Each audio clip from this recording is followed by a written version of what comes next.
mapa que mostra os desvios, mostra, porém, que a maior parte do país ficou com chuvas abaixo do normal. Em alguns locais, por exemplo, aqui no norte do Maranhão, chegou a reduzir 100 milímetros. Mas outros locais, como por exemplo aqui no Tocantins, na região de Palmas, Porto Nacional, tiveram aí entre 170 e 200 milímetros acumulados nesses 15 dias, com um desvio positivo entre 15% e 25%. Os americanos estão dizendo que estão sob o efeito de um laninha. Como vocês sabem, o ninho representa ter águas mais quentes do que o normal nessas regiões. Em particular, o ninho 3 é a região que mais se correlaciona com as nossas chuvas, enquanto o laninha seria a presença de águas frias, que é que os americanos estão dizendo.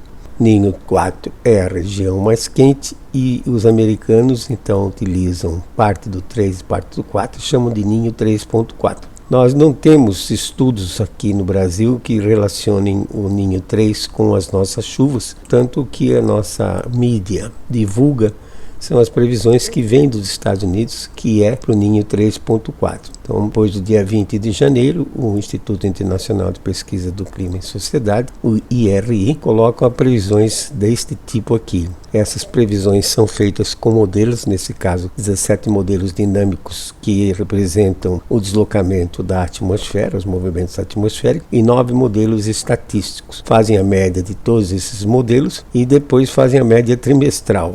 Janeiro, fevereiro e março, centrado em fevereiro. Nesse caso específico, 69% de probabilidade que o Pacífico fique neutro, representado pela barra cinza. Neutralidade é as águas estarem com temperatura média, um ligeiro desvio, meio grau para cima, meio grau para baixo. No mês seguinte, sobe para 86% a probabilidade de se ter neutro, 88%, mas aí começa a cair. E quando chega em julho, 48% de probabilidade, 51%, 48%, 50% de se ter um El Ninho, águas quentes representadas aqui pela barra vermelha. Só que esses números não é possível a gente utilizar, praticamente estão na metade, né? Se eu tenho uma moeda, tem duas faces, cara, coroa, eu jogo ela para cima e digo, se der cara, vai ter El Ninho, se der coroa, não vai. Então é a mesma coisa, né? 48 e 51 é a mesma coisa que 50%. Então esses números para nós são inúteis, porque não dá para fazer nenhum planejamento com eles nessa situação. E tome muito cuidado, porque essas previsões são feitas com modelos de clima. E modelo de clima é um código de computador, programa de computador que tenta imitar a natureza, mas não consegue. Tem problemas sérios como, por exemplo, previsão de chuva. O modelo não sabe entregar uma previsão que seja confiável. E tomem muito cuidado, porque tudo que vocês ouvem na mídia, inclusive empresas que dão consultoria em meteorologia, usam resultados de modelos. Muito cuidado, modelos têm muitos problemas. Para se ter um laninha, os ventos deveriam estar fortes, soprando da América do Sul em direção à Austrália. Dessa forma, eles arrastariam a água por atrito e a água vem de baixo das camadas inferiores para substituir a água que está sendo retirada, ou seja, uma ressurgência de água fria, que se o vento continuar intenso, ficaria então o Pacífico todo frio. Mas não é isso que está acontecendo. O que nós estamos vendo é que o vento está fraco, está empilhando um pouco de água aqui nessa região no norte da Austrália, na Indonésia. Parte dessa água quente está sendo transportada por uma corrente oceânica chamada Kuroshio, que banha o Japão, que é essa ilha aqui, mas leva água quente para a costa norte da China e para a Rússia. A água que vai se acumulando aqui vai pressionando as camadas inferiores do Pacífico. É como se você estivesse comprimindo uma mola e depois soltasse. Então essas camadas inferiores rebatem e expulsam a água quente em direção à América do Sul. Então aqui vocês estão vendo um corte na vertical em profundidade. Aqui a superfície vai desde a Austrália até a América do Sul, portanto estamos vendo o Pacífico todinho até 450 metros de profundidade, e eu coloquei essa linha pontilhada de 150 metros como referência. Vai até 2 de fevereiro essa animação. O que vocês estão vendo é que a água quente é representada aqui pela cor laranja marrom, ela está progredindo em direção à América do Sul e acabando com a água fria que está aqui. Portanto, claramente não temos um laninha. As águas não estão ficando frias. Ao contrário, se esse transporte de água quente persistir por mais alguns meses, pode ser que a gente termine o ano com um El Niño, mas vamos aguardar porque ainda temos bastante tempo para observar o que vai ocorrer. O mapa de superfície, 25 de janeiro a 31 de janeiro, o último liberado, mostra que na região do Ninho 3.3, as anomalias representadas aqui pela cor azul. Está um pouquinho frio, mas tem também anomalias representadas pela cor amarela, águas mais quentes do que o normal, de tal forma que no geral está branco, está neutro. O Ninho 3.4 dos americanos também está neutro. Veja, o transporte de água quente continua com águas com 3, 4 graus acima da média. Vejam como o clima é complexo. Em julho, dia 30 de julho, houve um terremoto na península de Kamchatka, aqui nessa pontinha aqui, 8,8 graus na escala Richter, o sexto terremoto mais intenso que nós já tivemos, e espalhou essa água quente jogando contra a costa norte-americana, desde a Califórnia até o Canadá. Mexeu com a temperatura de 56 milhões de quilômetros quadrados, e como a atmosfera é aquecida por baixo, o ar em contato com a superfície, modificando a distribuição de temperatura no Pacífico Norte, certamente teria influência no clima. E foi o que aconteceu. A água quente nessa região evapora mais, e como lá está no inverno, essa umidade cai na forma de neve. E estamos tendo nevascas intensas, como foi agora em janeiro, e está previsto mais nevascas agora em fevereiro. De tal forma que, se a cobertura de nuvem for extensa, como está sendo, e também espessa, como neve reflete muita radiação solar, 90% a 95%, quer dizer, absorve só 5 a 10%, vai demorar para essa neve derreter, o solo deve passar congelado por mais tempo, e eles podem ter que plantar fora da janela, que termina no dia 20 de maio. Quem planta fora da janela já corre o risco de ter geadas e nevascas já no final de setembro, início de outubro. O Atlântico também está aquecido, e aqui é ruim porque o ar sobe nessa região de água mais aquecida, leva a umidade. Essa umidade se condensa, formando nuvens e chuva, e o ar se desloca em altitude seco, e desce seco em cima, principalmente da costa norte brasileira, e interfere na estação chuvosa, principalmente nos estados do Pará, Maranhão e Piauí. O hemisfério sul também está um pouco mais aquecido do que o normal, mas aqui existe em volta da Antártica uma corrente chamada circumpolar que distribui melhor o calor do que no hemisfério norte. A previsão de médio prazo para os próximos 15 dias, feita pelo Global Forecasting System, Sistema Global de Previsão, GFS, mostra que de 7 a 13 de fevereiro, por exemplo, nessa região do Tocantins, Porto Nacional, Palmas, podemos ter um acumulado de 75 a 85 milímetros, então tudo que aparece aqui em azul teria chuvas acima da média, como dá para ver aqui no mapa de anomalias. Numa semana, essas regiões que estão em verde teriam chuvas acima da média, da ordem de 15 a 25 milímetros no acumulado da semana.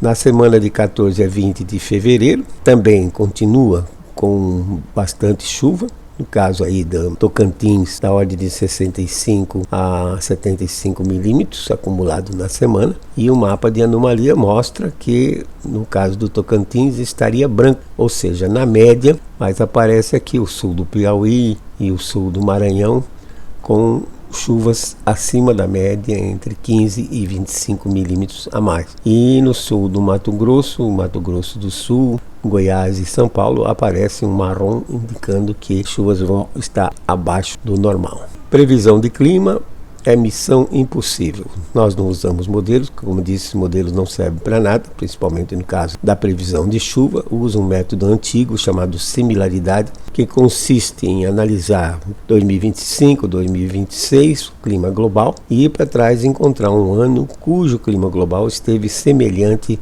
a esse que nós estamos vivendo. E o ano semelhante a esse foi 2007, para representar 2026. Temos de janeiro a março desvios de chuva. Notem que de branco para vermelho, na maior parte do norte do país, são chuvas abaixo do normal, e de branco para lilás, por exemplo, o Rio Grande do Sul, norte da Argentina, Paraguai, algumas regiões aqui do sudeste, chuvas acima do normal. Eu peguei Porto Nacional como referência, mas vocês podem utilizar, se tiver dados de 2007, pode utilizar esses dados para fazer o planejamento na sua propriedade. Então, Porto Nacional ficaria com uma cor verde-limão, uma redução de 20 a 30 milímetros por mês, como é um trimestre, são 60 a 90 milímetros, que subtraído dos 745 nos dá 655 a 685 acumulado nesse período. Ou seja, uma ligeira redução de 10% com relação à média. Vale lembrar que 600 milímetros já